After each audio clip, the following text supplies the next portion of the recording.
Hello there YouTubers and welcome to another DrCassette video. Today we're going to take a closer look at the JVC GZ-HD7E. I got this camcorder quite a while ago off of eBay, and we actually did make an unboxing video. You can find that on my channel. And I got this to replace my Sony HDR SR11E camcorder that I had before. The Sony didn't have some features that I would have liked to have. Plus, this camcorder, of course, looks a lot better. This camcorder is just looking awesome. It's just looking wonderful. I love the way this looks. And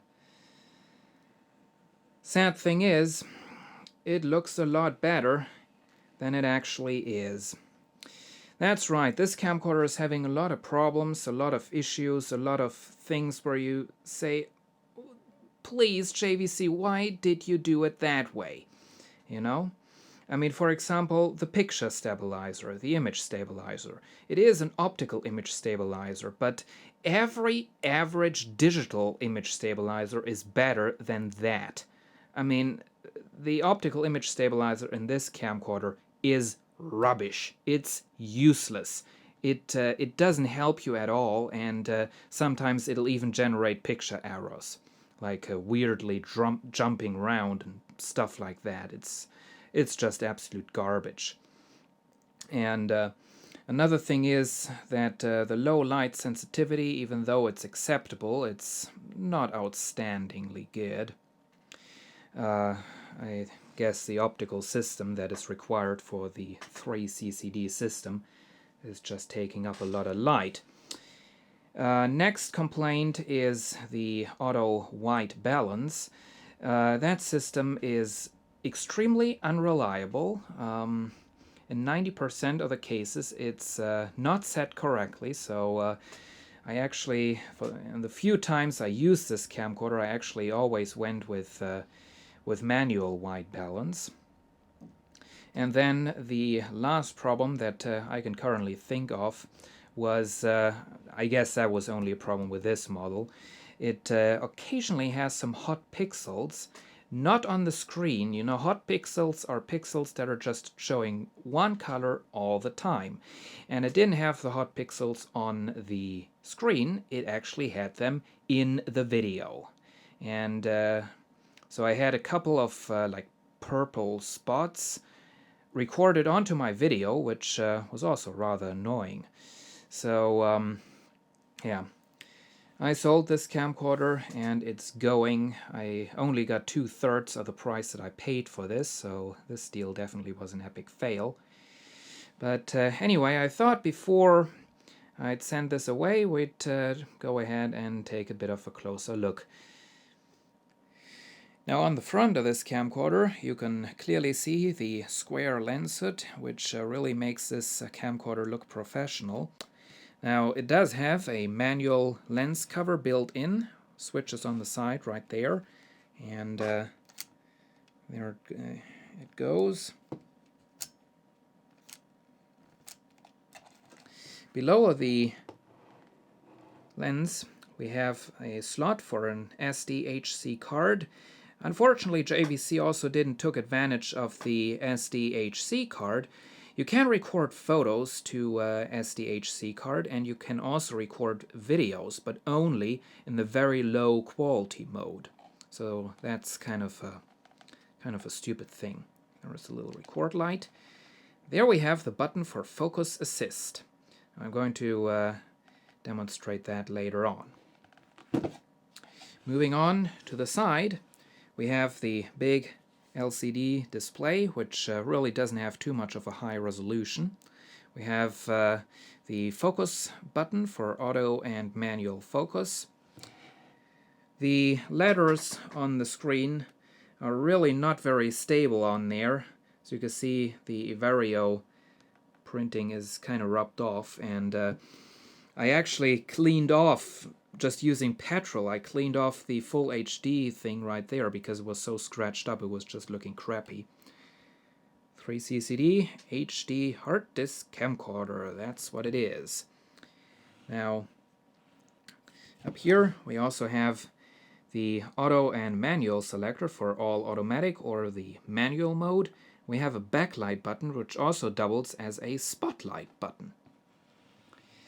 On the back we have the viewfinder, which does pull out, and it does pull out quite far, so I think, yeah, this camcorder pretty much has one of the last really useful viewfinders. I mean, they are getting better again on the newer camcorders, but I mean, this has a rubber eye cup and that kind of stuff, while today's camcorders are just having some kind of a plastic thing that you can stick onto your eye. Not very comfortable and just not very good. Now, on the back we have buttons for the exposure, and up here we have the, I think you call that aperture. Below that we have the shutter button. Underneath of that we have the brightness button, which basically just takes influence on the auto exposure. It makes the picture brighter or darker without turning off the auto exposure, so that's the easiest setting for the exposure.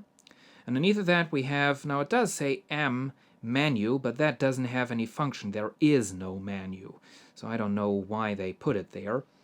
But underneath of that you can see we have this little wheel thingy, this little lever.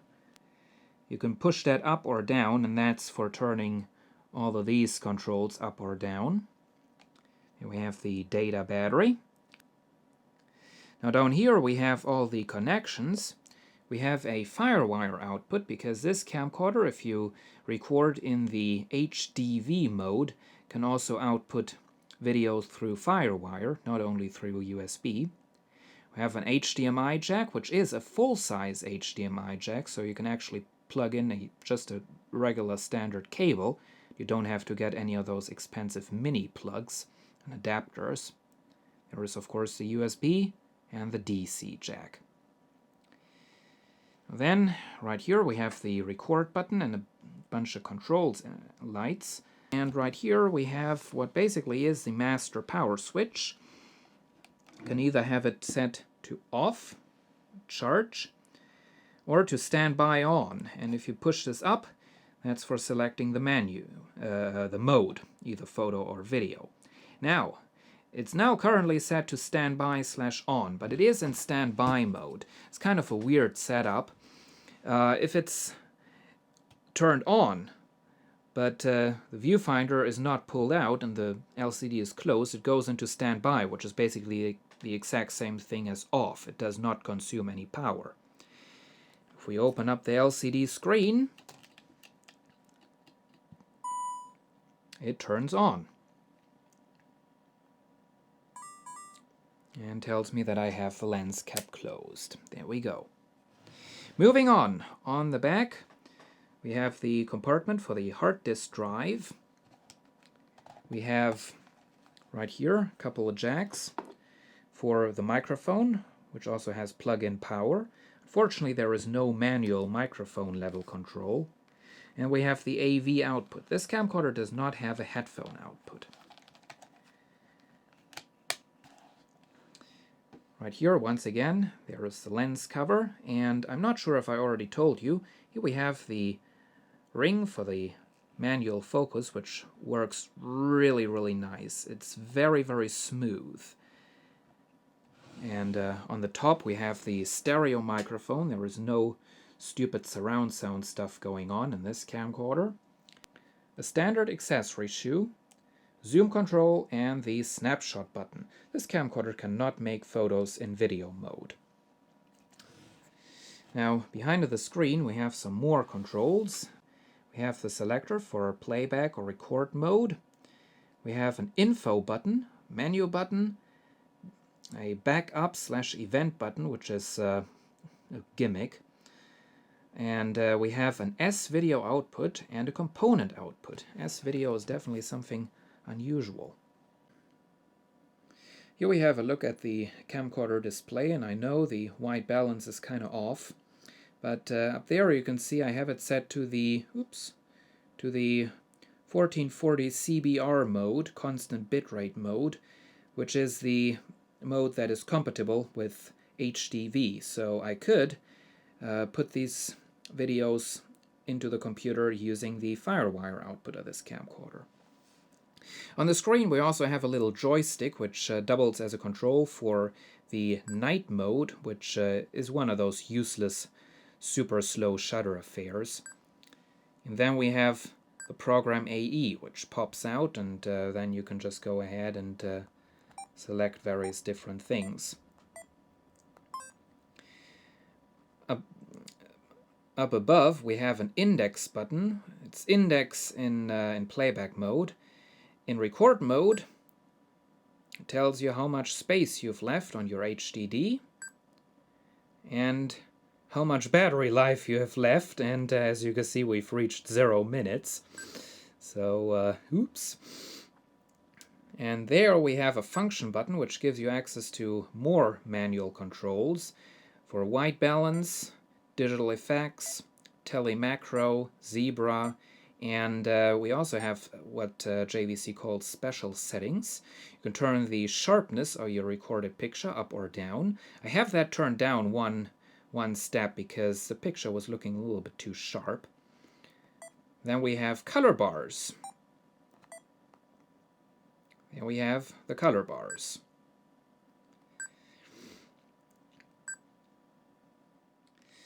Here we have a look at the playback screen, and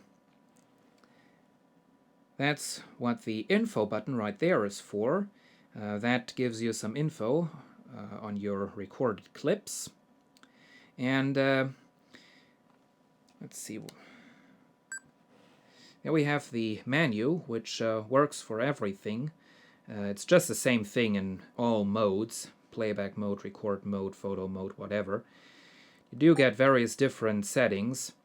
Now it does say level for external microphone. It does have a little level meter that it puts into the picture when you have an external microphone plugged in, but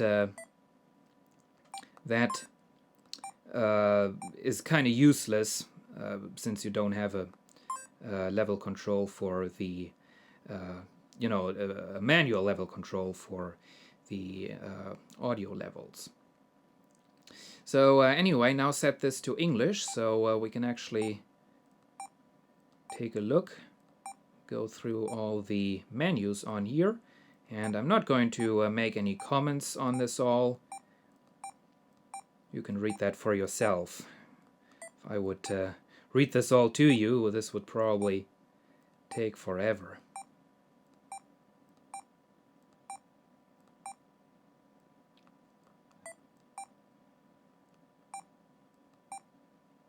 There is that useless optical image stabilizer.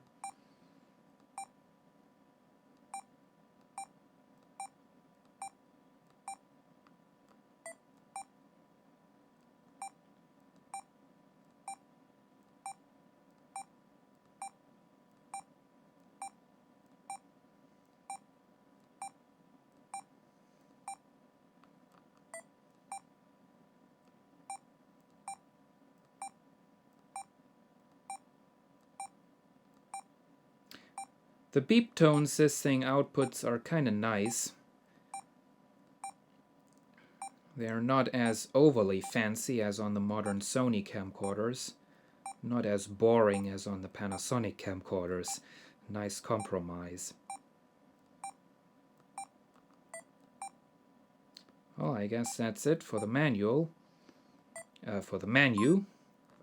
This actually was the very first camcorder that recorded in full HD 1920 by 1080, not only 1440 by 1080.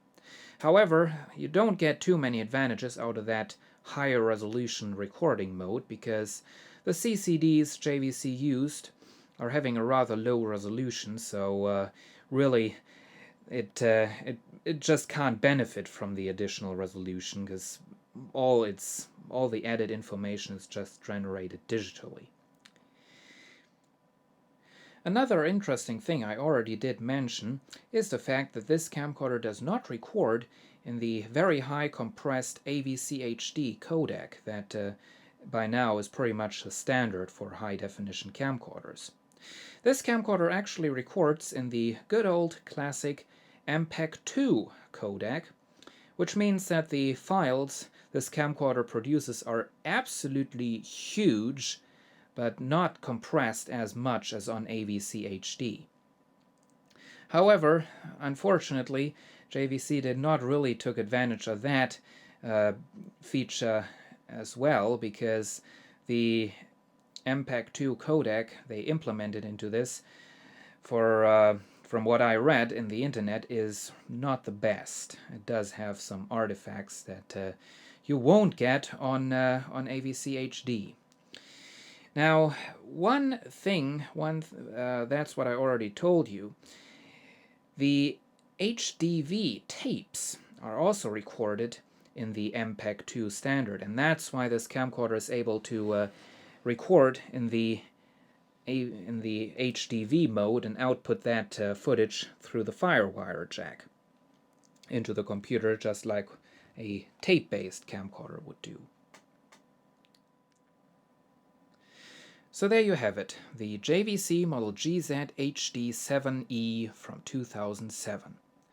Now you could think that this was the perfect camcorder just by the way this looks.